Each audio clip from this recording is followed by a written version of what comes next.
Hello, beautiful friends. Welcome back to Java and Joy. We are going to talk about how to boost your metabolism after 40 today.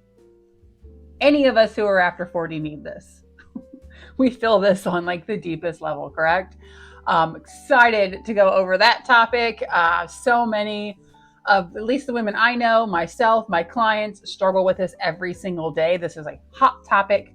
And I'm even going to include a 10-step starter plan that you can start doing today that is easy. Anyone can do it. No rigid rules, no harsh punishment feelings, no overhaul of your entire life routine.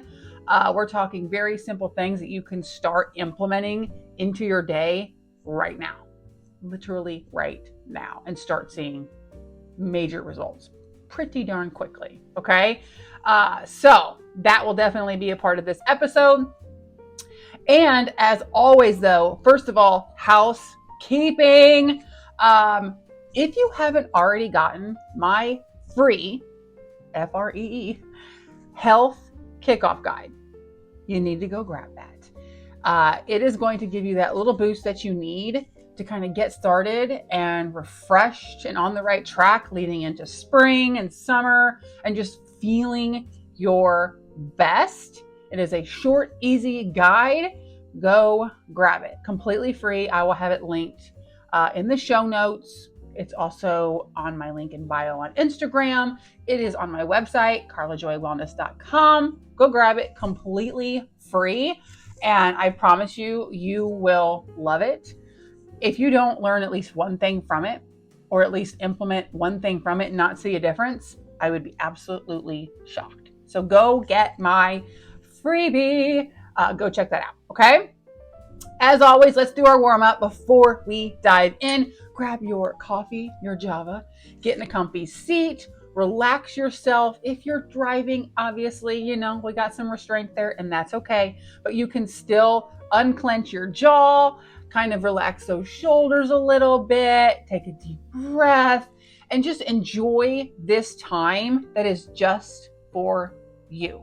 This is you time, okay? Take advantage of every single moment of you time you can possibly get in your days, okay? Could be in the shower, could be driving, whatever it is, but take advantage of it. And let's take a sip and a little cheers to that.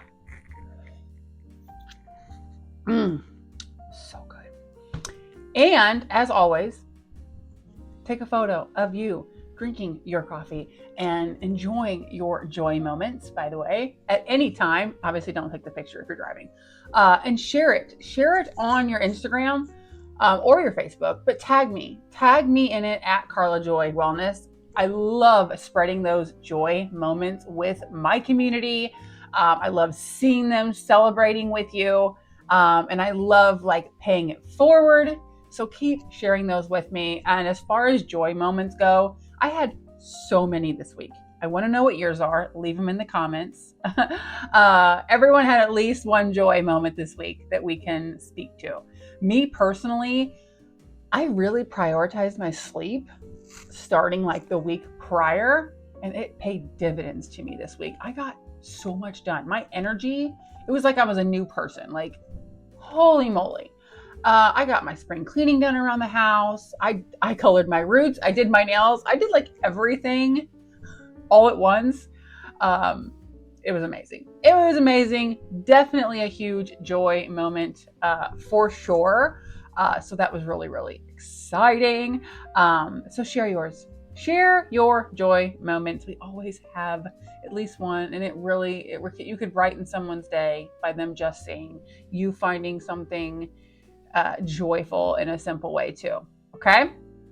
So share. All right. Now let's talk boosting our metabolism. And these are ways, by the way, to boost your metabolism that are actually doable. They're natural. You don't have to take any supplements, no medications, none of that.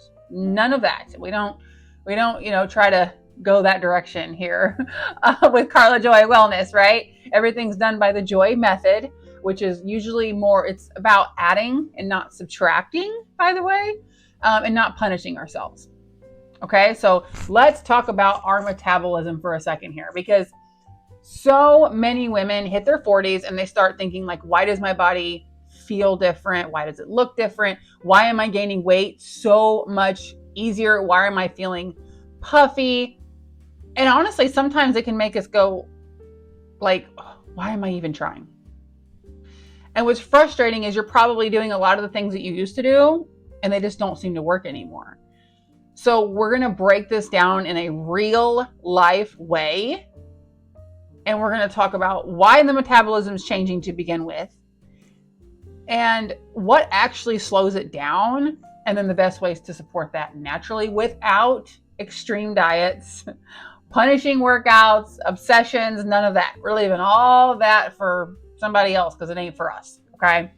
So just remember, your metabolism, it's not broken. It just needs a different kind of support now than it used to. Okay.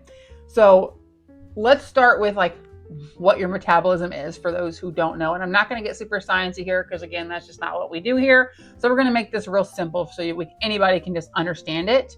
Obviously you can research if you really want to get like the metabolical changes of metabolism. Okay.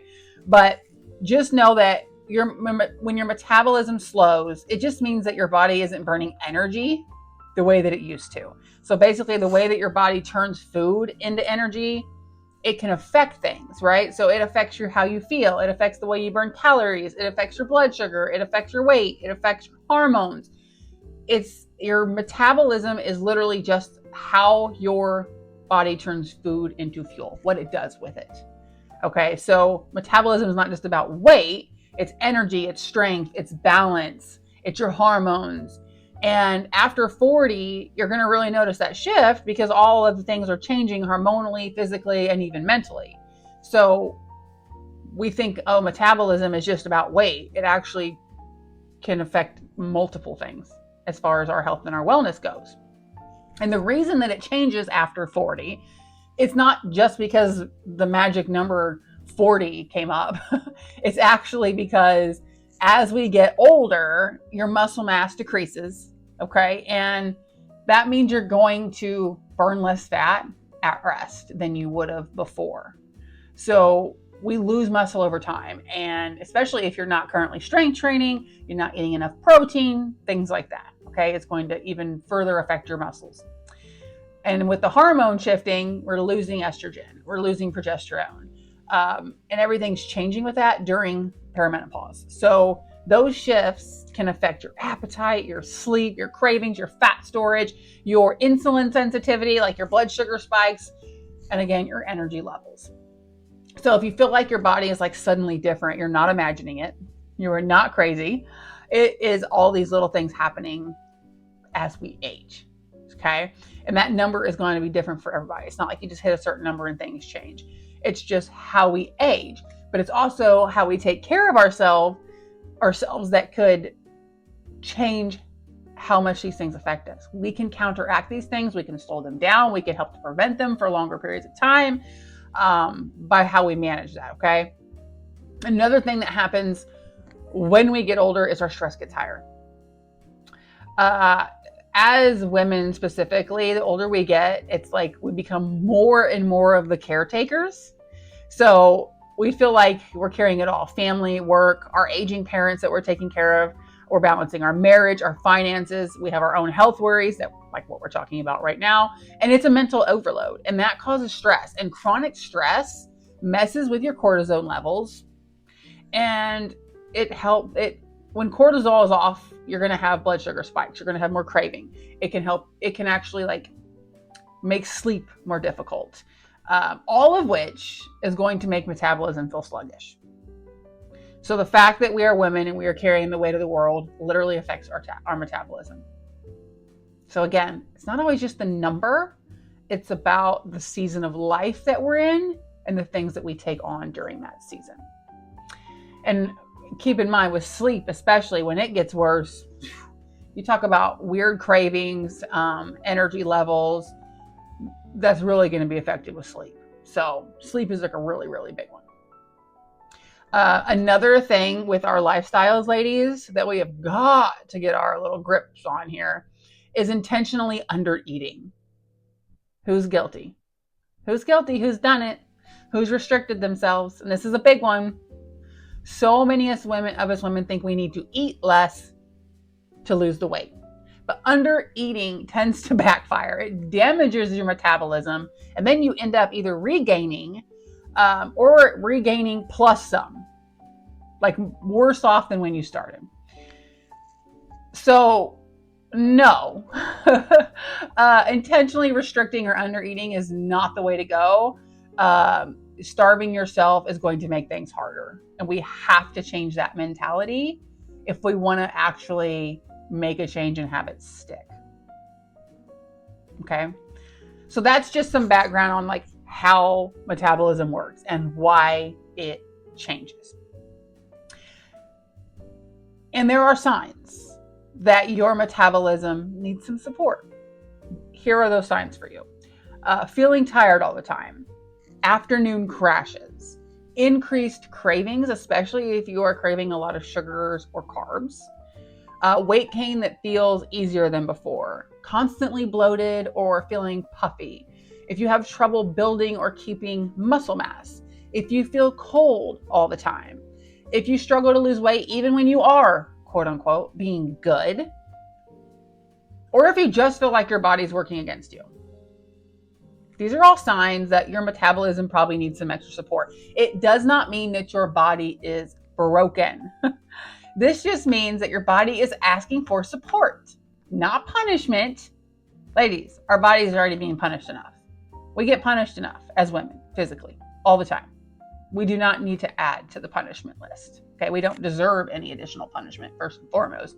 And it's not necessary. You need to support your metabolism, not punish yourself.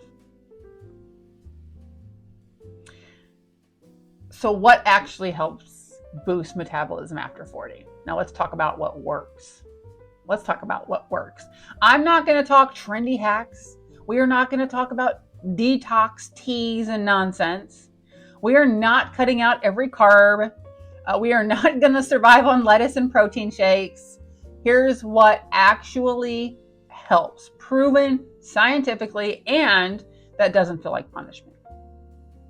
First and foremost, if I could tell you one thing, your muscles are your best friends, ladies.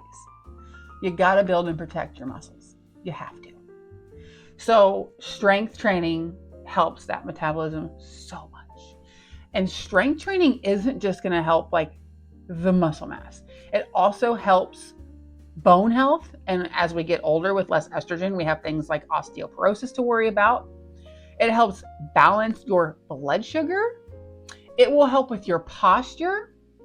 And then as far as like physical, effects, it's going to help shape and tone, which guess what? Helps your confidence, which guess what? Helps you mentally. All that from strength training. And I think that we hear strength training and we hear pain.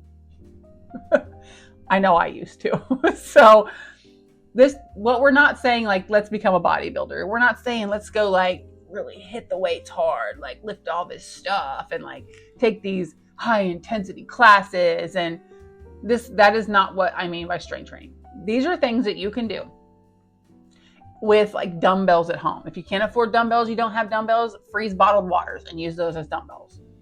Be creative, use a book in each hand, whatever. But you could even do actually some really good work just with body weight exercises. We are just talking some lunges, some crunches, some, squats. You could use resistance bands if you want to. Things like that, some push-ups, like doing, lifting your arms over the head, holding the water bottles, doing some curls, some little rows, like things that you can literally do in front of your TV while you are binging your favorite Netflix episode, holding 2 frozen water bottles. They don't even have to be frozen. I mean, you can just use water bottles, full water bottles. I say frozen just because they feel like more solid that way, but you get my drift here. Just hold a couple of somewhat weighty things if you don't want to get actual weights. And if you can just do like some, like I would say, like 20 to 30 reps of each one of those little exercises, 5 to 10 exercises, some for your legs, some for the core, some for the arm. 20 to 30 minutes, max, 2 to 3 times a week.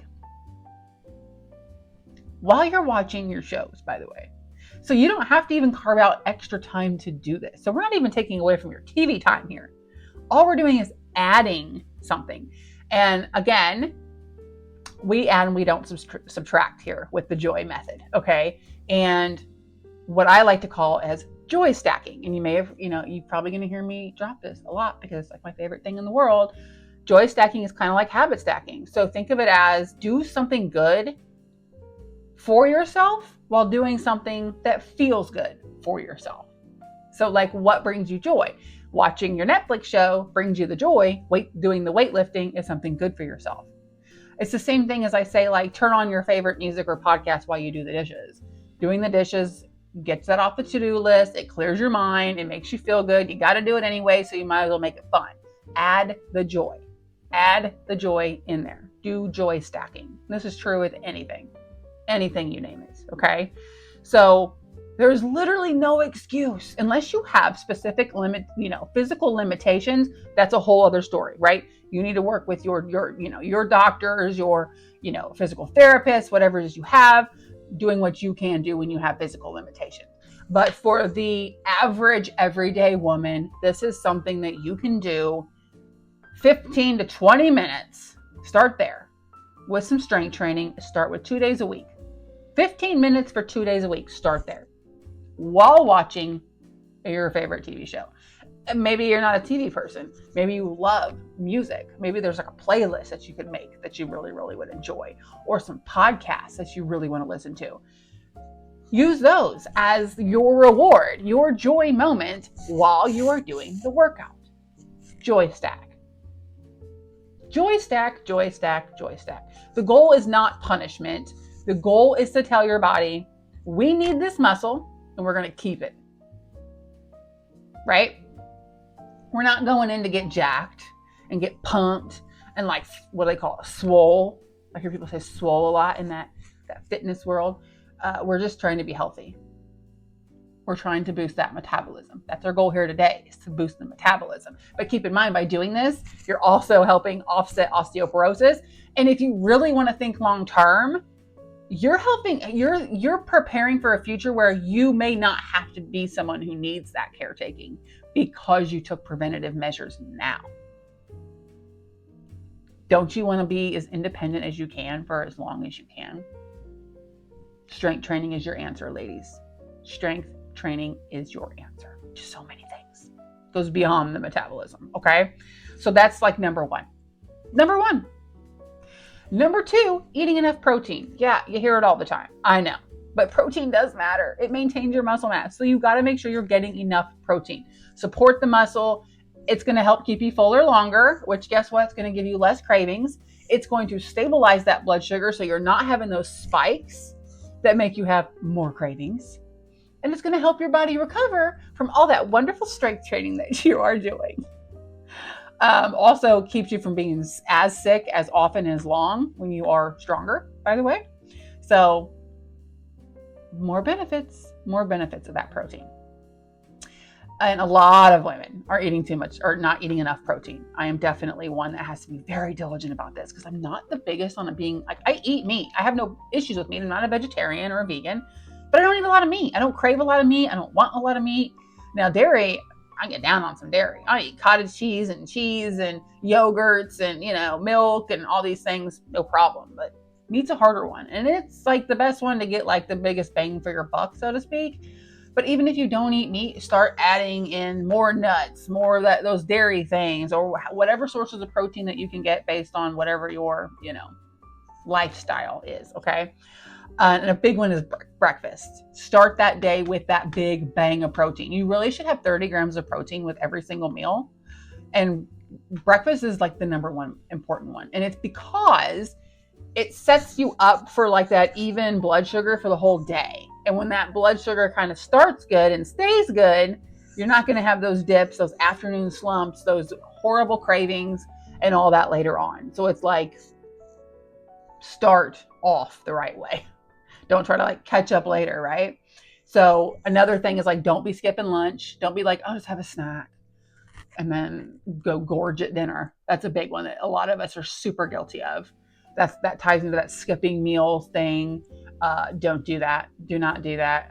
Have your 30 grams at lunch as well, and then have your 30 grams at dinner. And you're very less likely to do a bunch of like binge snacking before bed or watching TV when you've done that pattern through the day. So not only are you boosting your metabolism and maintaining your muscle mass, eating all that protein, but you're also keeping yourself from binge eating and overeating all the things that you want to try to like limit, right? And save for those real treats, and have that real balance.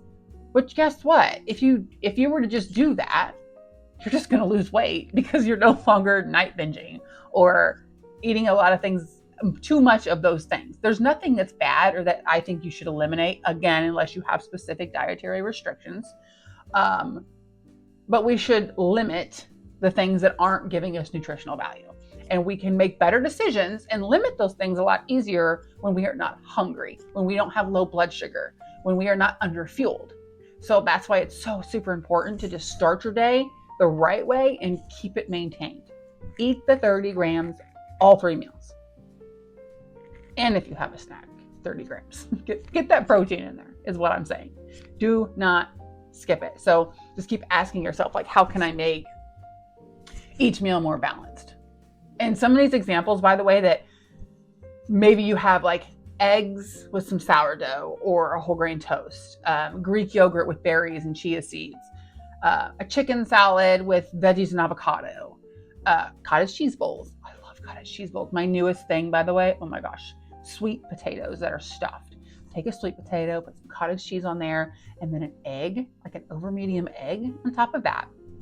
A little bit of everything bagel seasoning on there, and then maybe some avocado. If you really want to get fancy, some onion or pickled red onion on that. I'm telling you, it's an interesting combination. I hesitated. Glad I went ahead and tried it. Delicious, delicioso.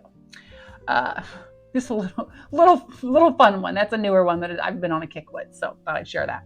But you could also do like turkey roll-ups. And again, if you just don't have time to do like food and you're on the go and you have to do a protein shake, fine.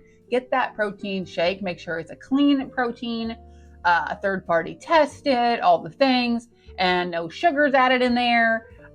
If there's sugars added in it, guess what? You're going to spike your blood sugar and it's going to crash later. Save your sugars for your treats. If you want that scoop of ice cream tonight, great. There's your sugar. But not sugar all day and the scoop of that's where that moderation comes in. Don't drink your calories, right? Like, don't drink the sugar. Get a good protein in there, okay? So again, it's not about being perfect. It's just about making that priority of protein. Okay? And that, again, that's skipping meals and under eating, ladies. That's a big one. Your body needs fuel. And this like whole diet culture, it's trained women to believe like eating less is better. No, it's not. It's not better. And now we've all been under fueling for however long. And then we're all like, I don't know why I'm energy crashing and why I have these cravings and why I'm irritable and stressed out. And because when you are under fueled, that's how these things show up. It shows up as fatigue and irritability and cravings and muscle loss and feeling stuck. And your body needs nutrients. It needs nourishment. So that's why I say add the things you need in. Stop worrying so much about taking things away all the time and start adding in the things that you actually need, because it's going to kind of fix itself that way. So do not wait till noon to start eating. Eat your breakfast. Eat a full lunch instead of just snacking. Fuel properly before and after workouts. Like, don't go into a workout hungry. You're probably not going to get as good of a workout because you are tired and low blood sugar. So make sure you have a little bit of something before you work out. When you're done working out, get that protein in. And if you are eating the right way consistently and getting enough protein consistently, you won't have to worry about, oh, I'm being good. Oh, I'm being bad. Oh, this worked for 2 days. Now it's not. Like, consistency is a really big one. Okay. The other thing is walking more. Walking is so underrated. Holy cow. I don't even know how to explain this, but when I was injured and couldn't run, I lost weight walking, which was a shocker for me. I was trying to I was like, I need to walk more because I can't run. And sure enough, that walking has some major benefits, and it is such an underrated metabolism support tool. That's hard to say.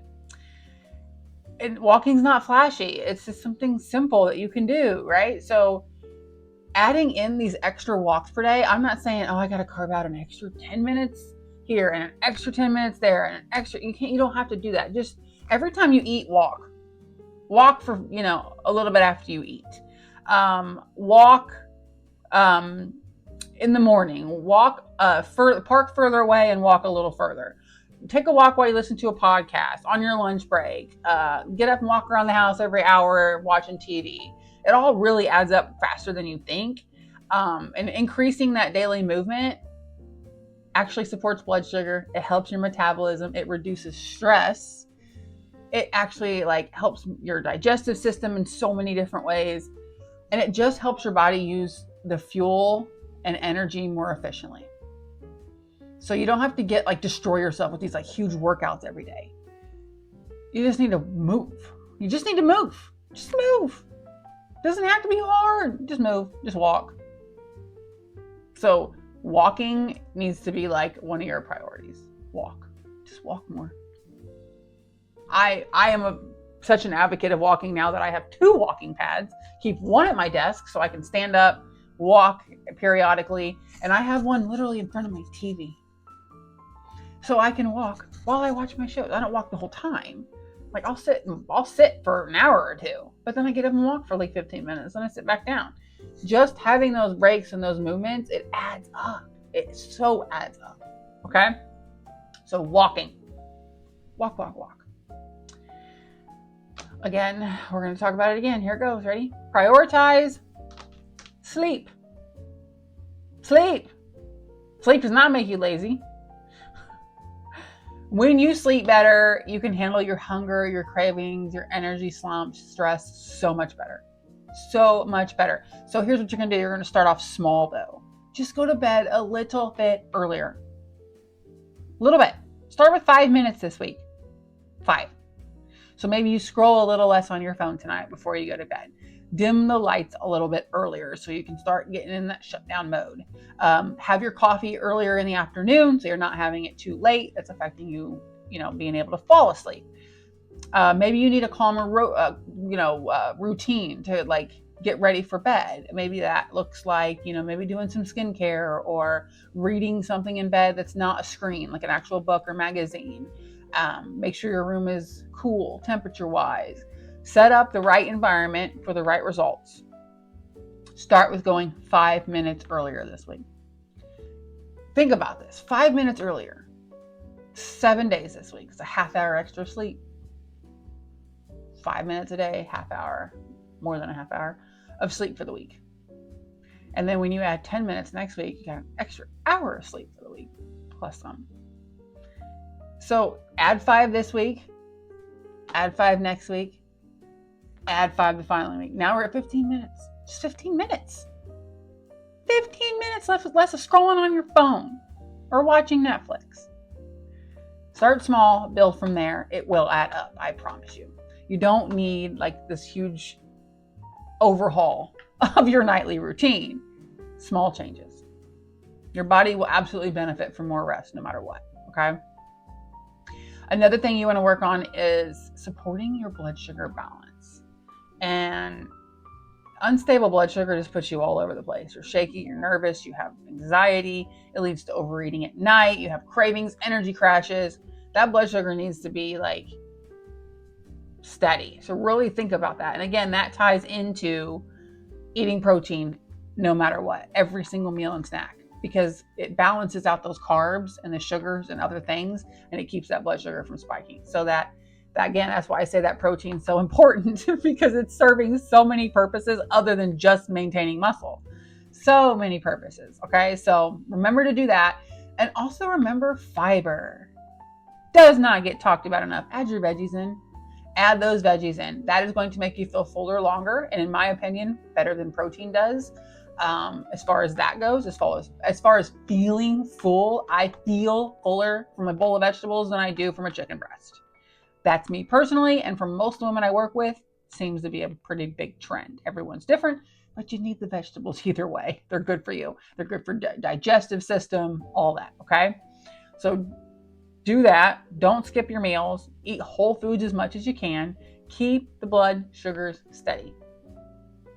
Okay? Let's go into stress here. Stress, we need to stop punishing ourselves for one and taking on too many things. So when your body lives in stress mode, everything feels harder. And when everything feels harder, you wear out faster. And when you're tired, you crave sugar. And stress makes you store fat, especially around the midsection where we do not want it. And again, it affects your sleep, makes you feel tired and weird, and it makes things harder to stay consistent. So you're gonna have to manage that stress, ladies. And number one, to manage your stress, I'm not gonna sit here and tell you to meditate and do these types of things. I'm not gonna say those things don't work. They do work for some. But one of the biggest things that we can do that definitely works is just start saying no more often. You know you can say no, right, ladies? You know that? This is me giving you permission to say no. You don't need my permission. You have the right to say no. You don't have to do everything. Do we have to go to work? Yes. Do we have to listen to our boss? Yes. Do we have to do things for our kids? Yes. But you don't have to be obligated to do every little thing for every single person around you. You don't have to go to every meeting, every PTA this, be involved in every social thing, go to everybody's birthday parties, go to every baby shower, go to every event, be involved in every chip-in, every cookie exchange, every room mom, whatever. I don't even know if they have room moms anymore, but you can say no, is my point. You're going to have to start doing that. That's going to make a huge difference when you take back your control and your time. Your time is valuable and people will respect it. And you can learn to say no and do it not in like a nasty way. You don't have to be like, no, I don't want to do that. You just say, I'm sorry, I can't fit that into my schedule right now. I have a lot going on. If I get some more time that opens up though, I will let you know. It's not aggressive, not confrontational. It's just honest. And it's just you standing up for yourself. It's you. What's the catchphrase right now? It's you protecting your peace. Okay? So say no. That's first and foremost if you want less stress. Stop taking on the world. You'll feel so much better for it. Okay? Also taking breaks. And this is a big one for people who work at a desk job, or that don't have scheduled breaks, or work at home. Ding, ding, ding, ding, ding. That's me. Take your breaks. Do not work through your breaks. Do not sit at your desk and eat your lunch and not get up and go change the environment. Go somewhere else. A break means you have to leave the environment you are in. Even if you're sitting at a desk and you're like, I'm going to sit on my phone on my break for 15 minutes. Nope. Get up, leave the room completely. Not saying you can't go sit on your phone, but I recommend you go walk and be on your phone. But leave the room, whatever room you're in. Get up, go, out. See ya.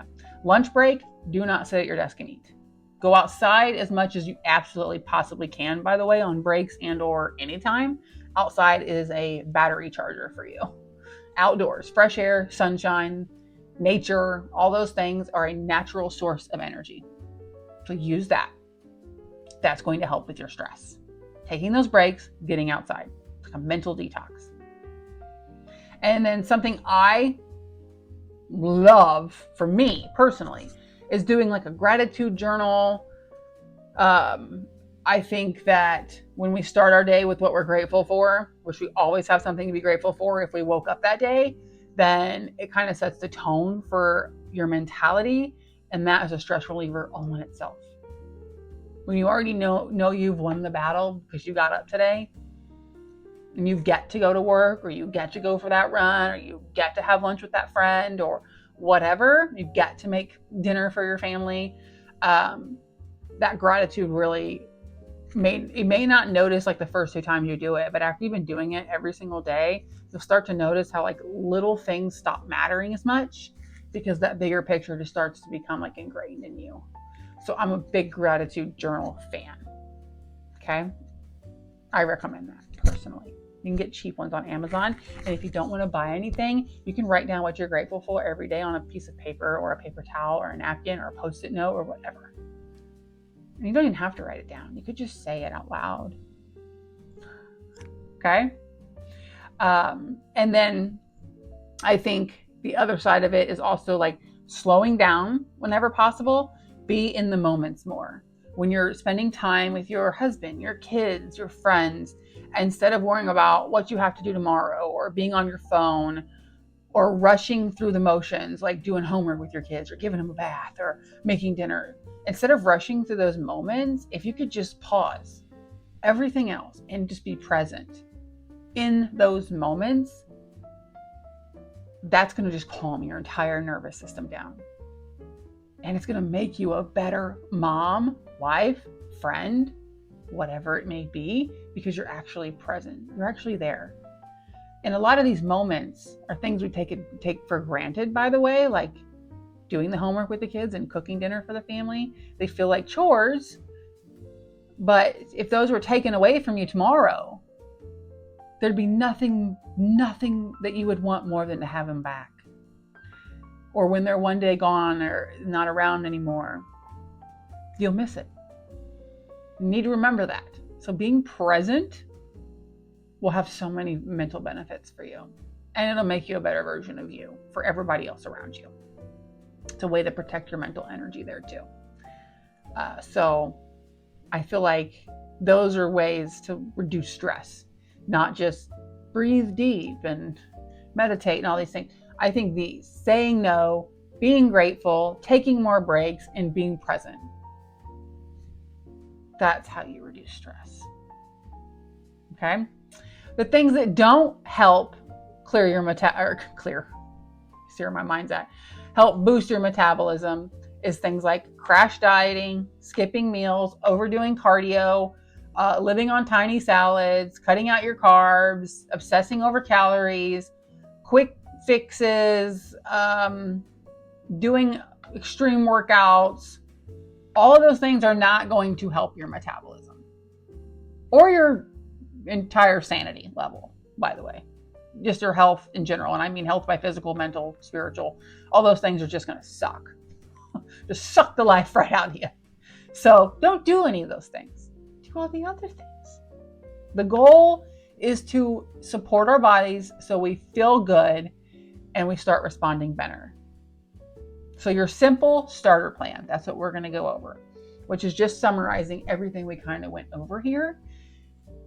This is going to be, I'm going to give you 10 things here that you can start doing right now. I don't want you to start doing all 10 today. I'm saying let's pick 1 to 3 that you can start doing today.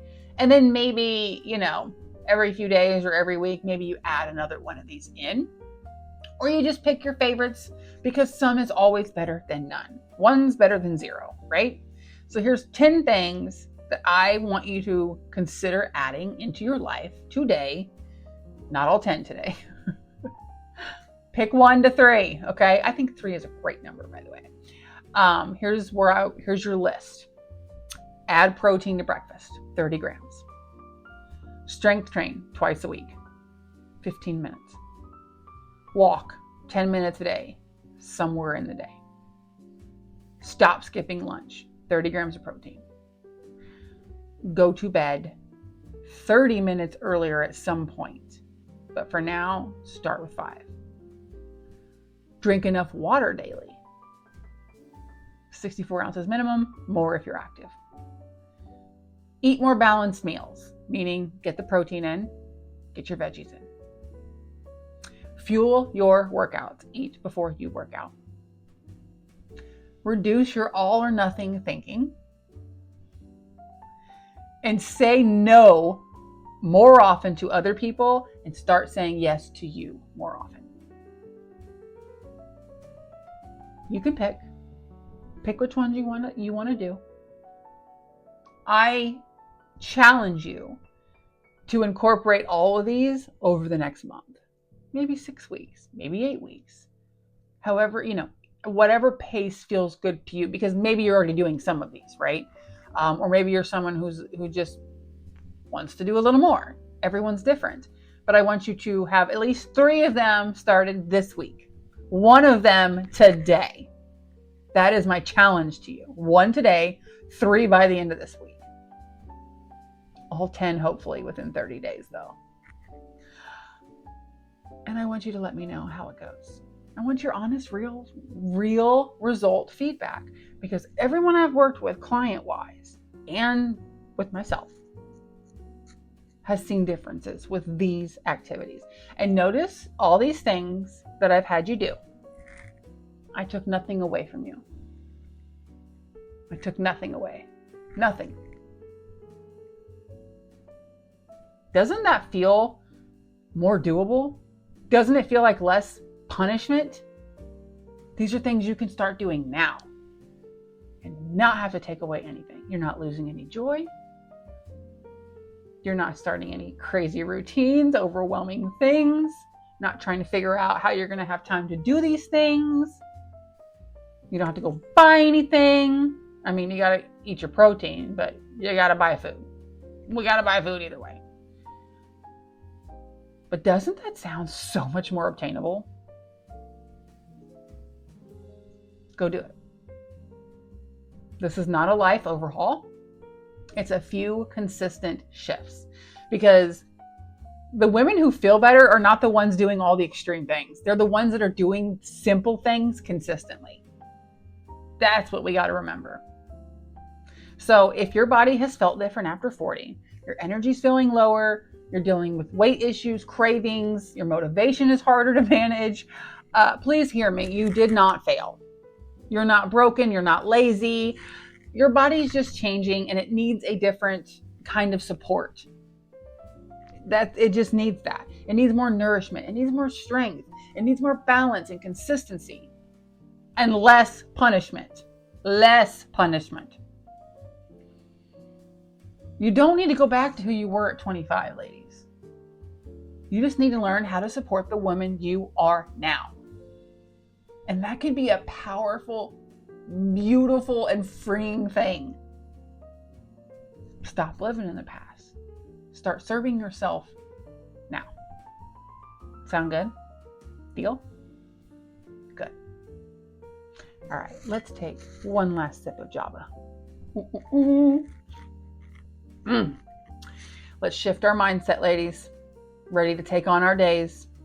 Thank you as always for joining me for another episode of Java and Joy. I hope today's conversation poured some joy into you. I hope it gave you some hope, some promise, some zhuzh in your day. And if this episode helped you at all, if you learned one thing, please, if you're on YouTube, subscribe to me. It helps me get pushed to other people so I can help them as well. And if you really loved it, share it with a friend and leave me a review. All those things help me reach more women and help them find their joy as well. And I so appreciate it. Helping women find the confidence, the joy, encouragement is wonderful. Pay that joy forward for sure. Okay. So go spread that joy. All of my links are in my show notes. If you're on the podcast or on YouTube, everything is in my bio on Instagram. Come join us in the Joy Circle. If you're not there already, that is my private community where we do monthly challenges and workshops, and you get a bonus episode of Java and Joy there every single month. We do Q&As, all those great things. If you are looking for even deeper support in whatever journey you are currently on, you can check out my Joy Method coaching program. That is my signature program that's on my website, and everything's on my website. All of my freebies, guides, downloads, programs, carlajoywellness.com. And come hang out with me on social media at Carla Joy Wellness. Carla with a K, by the way. So come see me. Come see me there and come hang out. I go live, do coaching. We do fun pamper sessions live, beauty stuff, makeup, skincare, just all kinds of self-care things. We have a blast. So come join us. And until next time, ladies, keep finding your joy one sip at a time. Cheers.